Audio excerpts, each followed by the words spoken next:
안녕하세요. 다해건설 정보입니다. 오늘은 기계설비 공사업 면허 등록에 대해 자세히 알아보겠습니다. 기계설비란 시설물 등에 설치된 기계, 기구, 배관 및 그 밖의 건축물 등의 성능을 유지하기 위한 설비를 말합니다. 이 면허를 취득하기 위해선 몇 가지 중요한 조건들이 있습니다.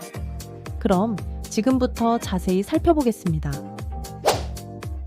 첫 번째로 중요한 조건은 자본금입니다. 기계설비 공사업 면허를 신청하려면 최소 자본금 1억 5천만 원이 필요합니다. 하지만 자본금은 단순히 처음 등록할 때만 필요한 것이 아닙니다. 등록 후 매년 자본금 유지 의무가 있기 때문에 자본금은 회사의 재정적 안정성과 사업 수행 능력을 증명하는 중요한 요소입니다. 자본금이 부족한 경우 면허 갱신에 영향을 줄 수 있기 때문에 자본금 유지에 항상 유의해야 합니다. 기계설비 공사업 면허 등록을 위해서는 최소 2명 이상의 기술 인력을 두어야 합니다.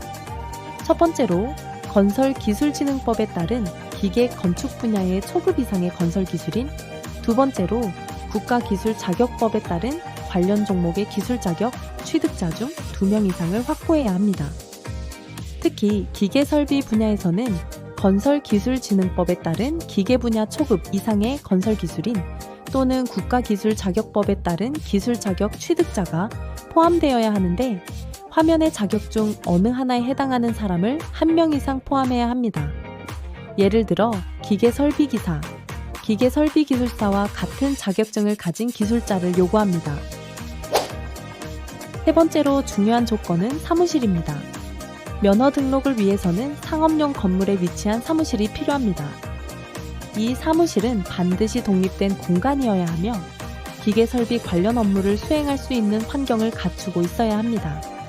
사무실에는 기본적인 사무기기와 업무용 장비가 구비되어 있어야 하며 운영 중인 사무실이어야만 인정됩니다. 또한 사무실 주소지와 면허 등록 주소지가 일치해야 하므로 가상 사무실을 등록하는 것은 불가능합니다.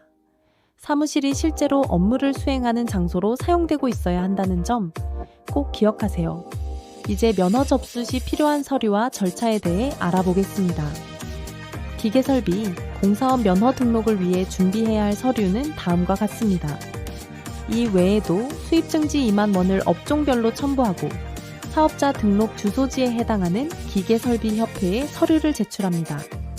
기계설비협회에서는 제출된 서류를 검토한 후 이상이 없으면 해당 관청으로 서류를 넘기고 관청에서 면허를 수리하여 발급됩니다. 오늘은 기계설비 건설업 면허 등록에 필요한 주요 사항들을 좀 더 상세하게 알아보았습니다. 자본금, 기술인력, 사무실 준비와 같은 필수 요건들을 충족하면 면허 등록이 가능합니다. 만약 실제로 운영하고 계신 회사의 경우 필수 요건이 구체적으로 충족되고 있는지 또는 보완해야 할 점이 있는지 확인이 필요하다면 저희 다해건설 정보에서 도움을 드릴 수 있습니다. 기계설비 면허를 비롯한 다양한 건설업 면허 등록과 양도 양수 과정에서 궁금한 점이나 보완이 필요한 사항에 대해 상담을 원하시면 언제든지 연락주세요. 지금까지 다해건설 정보였습니다. 감사합니다.